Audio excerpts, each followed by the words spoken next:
Bonjour à toutes et à tous, je suis ravie de vous retrouver aujourd'hui, femme en reconstruction après le burn-out. Aujourd'hui, vous libérez de vos croyances et de vos pensées. Je suis vraiment ravie de vous retrouver aujourd'hui, ça fait trop plaisir de vous retrouver juste avant les fêtes pour vous donner un petit coup de boost avant les fêtes. Alors pour ceux et celles qui ne me connaissent pas, je suis Laurent G. J'accompagne les femmes après l'épuisement, le burn-out, à trouver une nouvelle énergie pour ne plus être dans la survie et reprendre confiance en elle. Donc aujourd'hui, vous libérez de vos croyances et de vos pensées.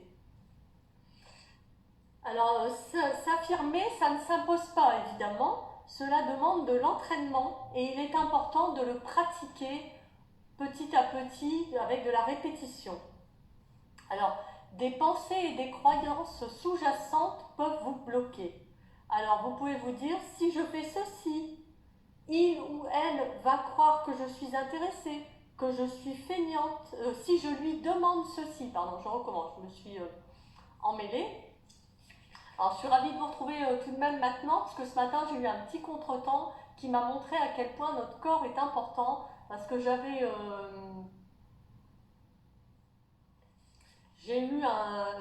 dû me faire piquer ce week-end par un insecte et donc j'ai le doigt qui a gonflé et j'ai réalisé à quel point nos mains étaient précieuses. En plus, c'est la main où j'écris, donc ça m'a fait réaliser à quel point le corps est précieux et utile.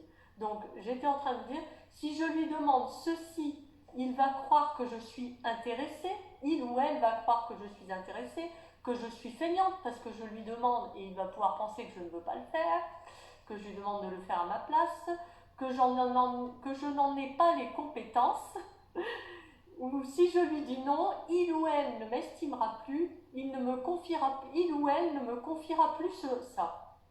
Ou alors vous pouvez vous dire, je suis nulle, inutile, pas capable, inférieur, car j'ai chuté. Non, vous n'êtes pas tout ça. Vous avez votre valeur.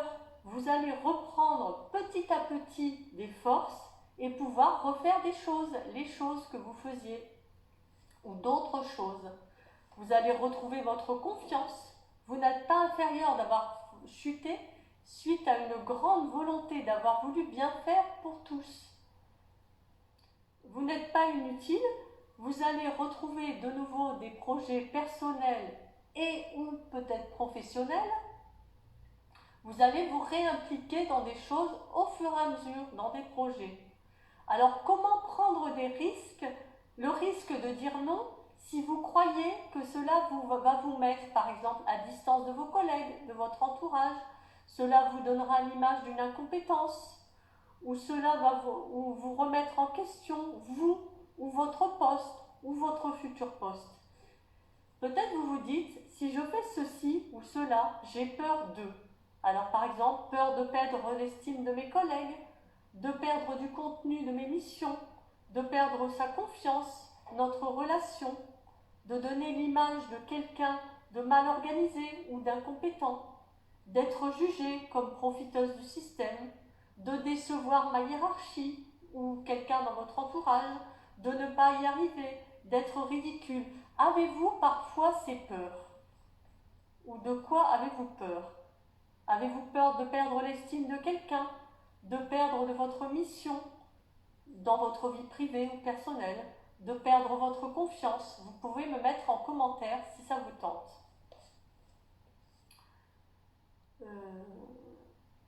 Alors, ces croyances sont-elles légitimes et objectives?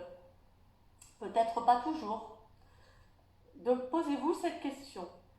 Vous pouvez les mettre en lien avec certaines histoires de votre vie. Peut-être que vous avez cette croyance parce que vous avez vécu ça dans le passé ou dans une histoire dans votre vie, une ou des histoires dans votre vie, votre parcours, vos expériences, pour en comprendre les origines. Notez cette croyance, chacune de vos croyances quand il y en a une qui vous arrive, et demandez-lui si elle est en lien avec votre histoire de vie, votre parcours ou vos expériences. Ça vous aidera peut-être à en comprendre les origines. Et pour ensuite commencer à envisager de modifier ces croyances. Parce que ça n'est pas parce qu'il vous est arrivé ça une fois ou deux dans votre passé que ça va de nouveau arriver et que c'est permanent, cette situation que vous avez vécue. Alors nous sommes à chaque instant un mélange subtil de pensées, d'émotions, de comportements qui s'influencent mutuellement.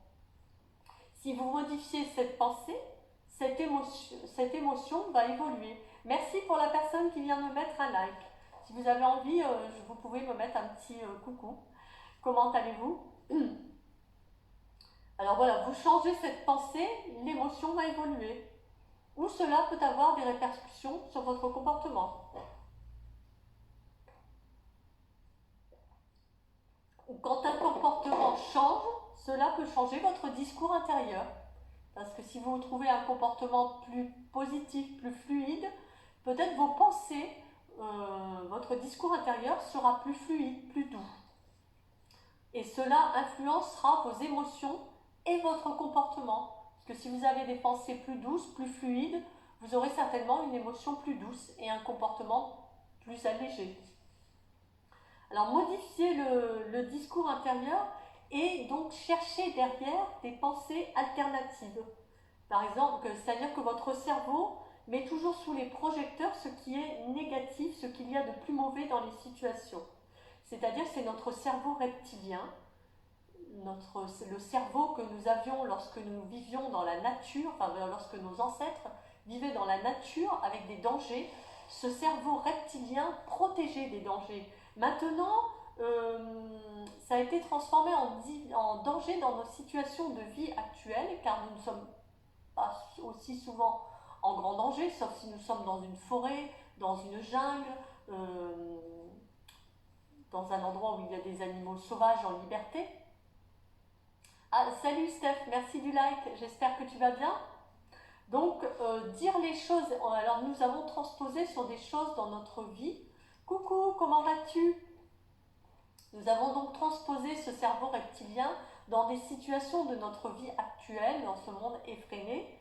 Par exemple, de dire les choses qui nous semblent dangereux, dire non qui nous semble dangereux, de parler devant plusieurs personnes ou devant une personne. Oui, je vais très bien, merci Steph. Les fêtes de Noël approchent, t'as vu, j'ai sorti mon bonnet de Noël pour les lives depuis 2 semaines. Voilà, donc en fait, voilà, on a transposé ce cerveau reptilien sur des situations de notre vie. Prendre la parole en public, prendre la parole devant quelqu'un qu'on ne connaît pas tellement, se trouver dans une petite réunion et devoir parler à des gens qu'on ne connaît pas, dire les choses, dire non, parler devant plusieurs personnes, connues ou inconnues. Donc si vos pensées sont plus ouvertes et plus douces, vous pouvez davantage oser, prendre des risques, faire des choses importantes pour vous. Vous pouvez essayer de sortir de votre zone de confort plus facilement si vos pensées sont plus douces, car si les pensées sont très énergivores, difficiles, négatives, on n'a pas tellement envie de faire de nouvelles choses parce qu'on est absorbé par toutes ces pensées et toutes ces inquiétudes et toutes ces projections où on s'interroge, on s'inquiète, on a peur. Alors par exemple, se contenter de mini-choses dans chaque situation. Par exemple, se dire, j'ai quand même si j'ai pas été au bout, même si j'ai pas réussi à faire tout ce que j'avais envie de faire, j'ai quand même réussi à faire cette petite chose. Ou j'ai quand même réussi à faire la route jusque-là, alors que prendre la route m'angoisse. J'ai quand même réussi à aller jusqu'à chez cet ami, même si nous n'avons pas réussi à faire tout ce que nous voulions faire, j'ai quand même réussi à m'y rendre cette fois-ci. Ou j'étais avec quelqu'un avec moi de rassurant pour aller à cet endroit, et donc je me dis c'est déjà important d'avoir franchi cette étape, de réussir à aller, de demander à quelqu'un de m'accompagner pour aller à ce rendez-vous ou à cet endroit qui m'inquiétait, cette situation m'inquiétait, donc j'ai quand même réussi à demander à quelqu'un de venir avec moi pour me rendre jusqu'à cet endroit et déjà réussir à arriver jusque-là. Donc, ça vous permet de changer l'angle et de mettre les choses plus en lumière, plus douces. Exemple, cette situation est nouvelle et me stresse, mais je suis avec quelqu'un de confiance qui m'accompagne. Voilà, c'est ce que je vous ai dit tout à l'heure, excusez-moi, je me répète. Par exemple, que diriez-vous à une amie qui se trouverait dans cette situation? Est-ce que vous lui diriez quelque chose de négatif ou est-ce que vous essayeriez d'adoucir, de l'accompagner, de la soutenir peut-être? Alors par exemple, vous dites si je demande un report de délai, on va penser que je suis nulle. Eh bien, quand quelqu'un demande un report de délai, vous ne vous dites pas forcément qu'il est nul ou mal organisé. Vous vous dites qu'il a peut-être eu d'autres choses à faire avant, d'autres priorités, ou quelque chose qui s'est greffé entre deux, une nouvelle urgence. Et vous pouvez vous dire que nous sommes tous surchargés. Et à l'impossible, nul n'est tenu finalement. Et ça peut arriver à tout le monde, même aux meilleurs, d'avoir du retard pour faire quelque chose ou de demander un délai. Ou par exemple, vous n'avez pas le temps de faire ça, peut-être que quelqu'un d'autre peut le faire et que, ok, la personne va vous dire, ok, c'est pas grave, je m'en occupe, tu n'as pas le temps de le faire. Comme quand vous avez les fêtes de Noël, vous avez plein de choses à préparer. Par exemple, vous pourriez demander à une des personnes qui est là, ah ben j'ai oublié ça, est-ce que tu pourrais le ramener? Et la personne va forcément vous dire oui, moi par exemple, j'ai réalisé que je ne pourrais pas emmener quelque chose pour un repas dans notre belle famille. Et donc j'ai demandé à quelqu'un de la famille, pourras-tu ramener ça? Car je n'aurai pas la place pour l'emmener et je risque de l'oublier. La personne m'a dit oui, je me le note sur ma liste, aucun problème, je l'emmène. Ou alors la personne va vous dire ok, j'ai un peu de temps, je vais faire cette petite tâche entre deux pour toi. Ou par exemple, si vous avez oublié une réunion, j'ai une de mes clientes l'autre jour, elle a oublié une réunion et en fait elle a complètement oublié la réunion donc elle ne s'est pas présentée. Et après, elle s'est dit, oulala, mais qu'est-ce qu'ils vont penser de moi? Ils vont penser de moi que j'ai fait un burn-out, que je ne sais plus m'organiser, ou que j'ai un gros problème de concentration. Et je lui ai dit finalement, est-ce que les gens vous en ont parlé? Elle m'a dit, ben non, ils m'ont juste demandé, tout va bien. Et est-ce qu'ils ont eu, derrière, ils ont relancé, et est-ce qu'ils en ont tenu rigueur? Elle m'a dit non, je lui ai dit, vous savez, finalement, les gens se sont peut-être juste demandé, ah, peut-être elle a eu un problème chez elle, ou peut-être elle a eu un accident, ou peut-être est-elle en retard, ou peut-être a-t-elle juste un petit problème, ou peut-être est-elle malade. Finalement, les gens, normalement, s'inquiètent plus pour vous que de dire tout de suite, elle est nulle, elle n'est pas capable, elle n'a pas les compétences. Donc finalement, les gens n'ont pas toujours la pensée négative qu'on s'imagine, qu'on projette qu'ils peuvent avoir. Donc pensez à ça. Alors vous pouvez aussi utiliser une technique de libération émotionnelle dont je vous ai déjà parlé, que j'ai un petit peu étudiée durant mes cours de naturopathie il y a quelques mois, pour ce cours-là, mais pour laquelle je ne suis pas spécialisée. Si vous souhaitez une personne spécialisée dans cette technique, je pourrais vous donner le nom d'une personne. J'en ai rencontré une la semaine dernière au réseau local près de chez moi et elle fait également de la visio. Donc si vous n'êtes pas dans le sud-est de la France, ça n'est pas grave, elle fait de la visio. Alors en fait, c'est de tapoter sur des points. Alors vous pouvez aussi voir des... Bonjour à la personne qui vient de se connecter. Vous pouvez aussi voir des vidéos sur YouTube avec des techniques de libération émotionnelle pour, par exemple, des peurs, du stress, de la colère, une émotion. Donc en fait, vous tapotez sur un point et vous pouvez vous dire, je m'accepte totalement. Si j'ai peur de décevoir telle personne, je m'accepte totalement et parfaitement. Et vous répétez 3 fois et on tape sur différents points avec un ou deux doigts, par exemple ici.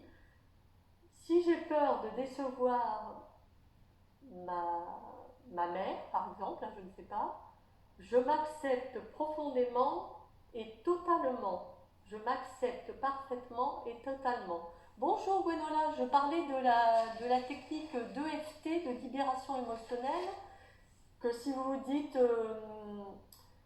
si je fais ceci, il va penser que je vais bien et toi Gwenola?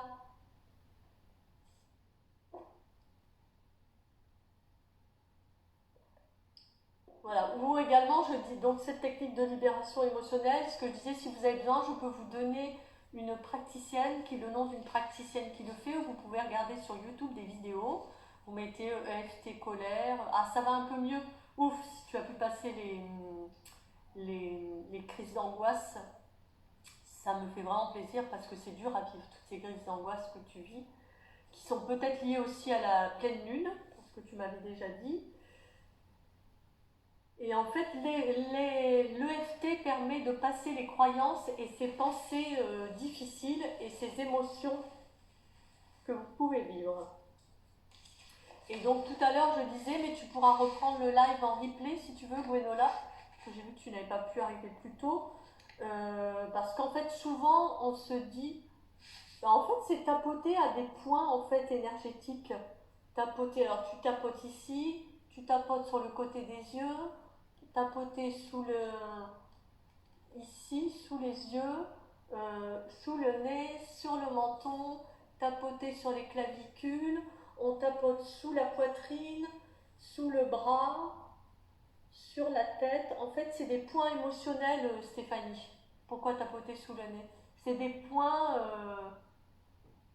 de l'EFT, en fait, des points émotionnels.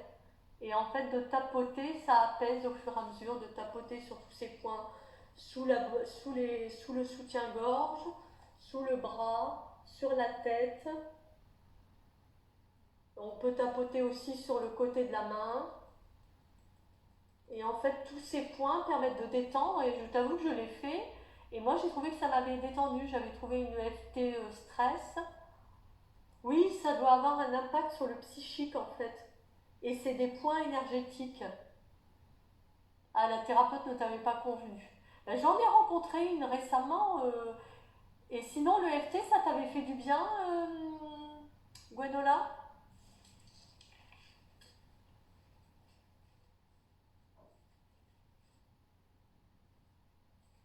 Oui, sinon, je disais, Gwenola, que les émotions, les pensées, le comportement avaient un impact les uns sur les autres. Par exemple, si tu as des pensées plus douces, que tu as transformé une pensée difficile en une pensée plus douce, Euh, par exemple, je ne suis pas capable, tu veux dire je suis capable de faire ceci, ça t'avait un peu soulagé. Moi, j'avoue que je l'ai fait plusieurs fois sur YouTube et ça m'a détendu.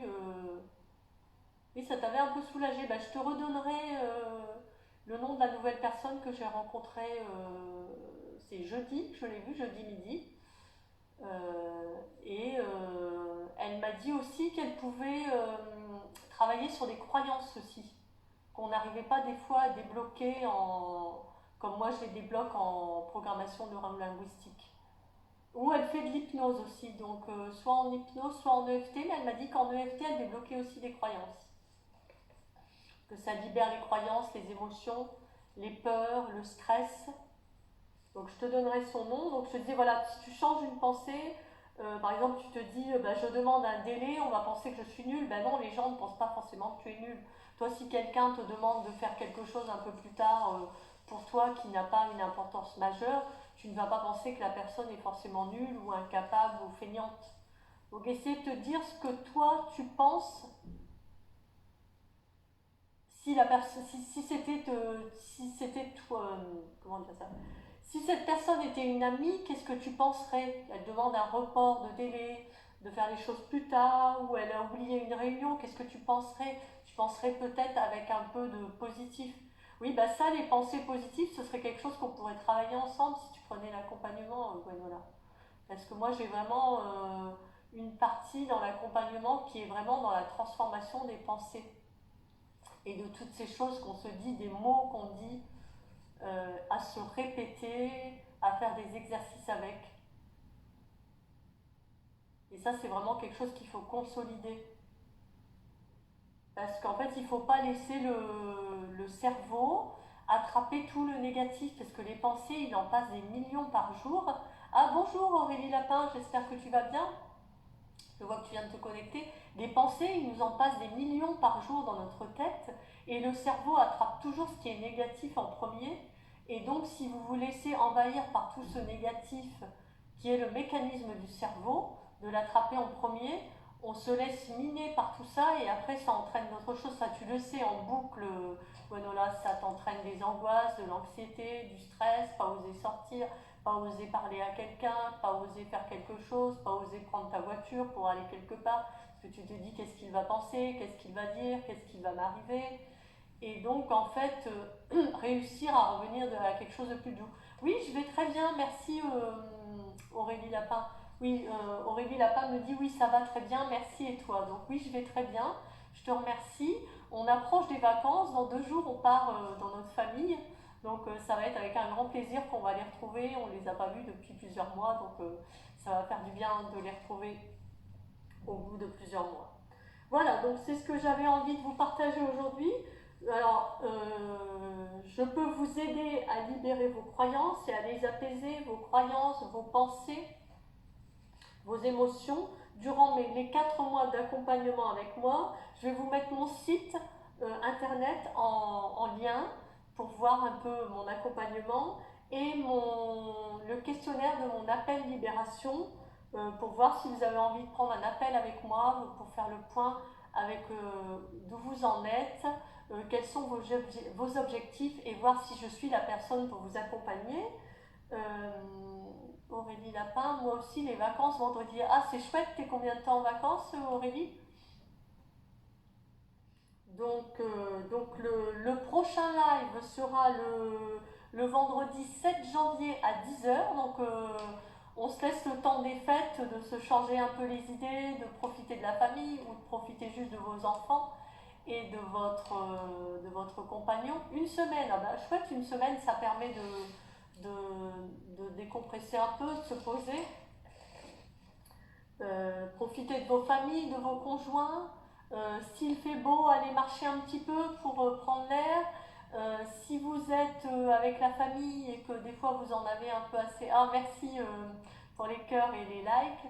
Si vous êtes avec la famille et vous sentez que c'est un peu oppressant, sortez 5 minutes, soit dans une pièce, faire une petite respiration, ou, ou respirer quelques minutes dehors seul, sans personne, pour vous isoler un peu et reprendre un peu d'énergie, un peu de tranquillité. Alors, Gwenola, oui, je pense tout le temps qu'il va m'arriver quelque chose. Oui, je sais, Gwenola, je commence à te connaître un petit peu. Il va t'arriver quelque chose si tu sors et j'ai du mal à transformer tout ça en positif. Ben, je pense que c'est pour ça qu'il te faudrait vraiment un accompagnement, Gwenola. Mon accompagnement, on peut payer entre 4 ou 5 fois. Donc il y a des possibilités d'arrangement. Et ce qu'on met dans mon accompagnement, on peut vraiment transformer les choses. Et j'ai même vu ma cliente dont je vous parlais tout à l'heure qui était complètement bloquée. Et on a trouvé moyen, elle était complètement bloquée dans les angoisses, la panique, le négatif, croire qu'elle ne pouvait plus rien faire. Et on a fini par y arriver petit à petit. C'est par l'expérience des petits pas chaque jour qu'on y arrive. C'est comme ça qu'on fonctionne avec moi, par l'expérience des petits pas. D'ailleurs, je suis en train de lire un livre là-dessus, sur l'expérience des petits pas. Et ce dont je suis en train de vous parler aujourd'hui, c'est une petite partie d'un livre que j'ai repris et que j'ai redécortiqué pour vous redonner des petites pistes pour voir les choses différemment. Donc ben, je vous souhaite de très belles fêtes, un joyeux Noël et d'avoir des fêtes douces, réconfortantes, apaisantes, avec les gens que vous aimez, que vous sachiez vous affirmer petit à petit. Alors Aurélie Lapin, oui, petit à petit, des petites sorties au début. Oui, moi lorsque j'ai fait mon burn-out, Aurélie elle parle en connaissance, ça, parce qu'on se connaît depuis la conception de notre deuxième enfant, donc depuis il y a 11 ans. Et c'est vrai que je suis sortie petit à petit, un tout petit peu sur le balcon, sur la terrasse, je n'avais pas de balcon à l'époque, c'était une maison de plein de pieds. Donc des petites sorties, petit à petit, un petit peu dans le jardin, respirer un peu le soleil par dehors. Et petit à petit, voilà, on y arrive tout doucement.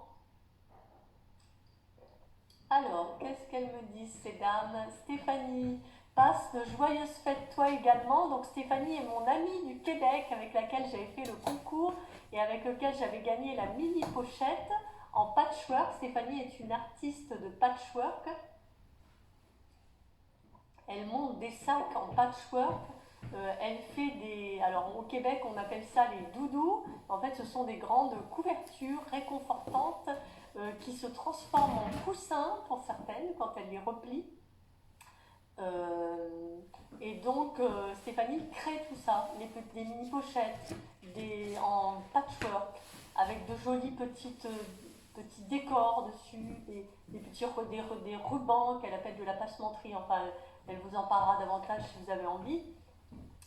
Et les couvertures en patchwork et des sacs des sacs fourre-tout, vous pouvez mettre des tas de choses.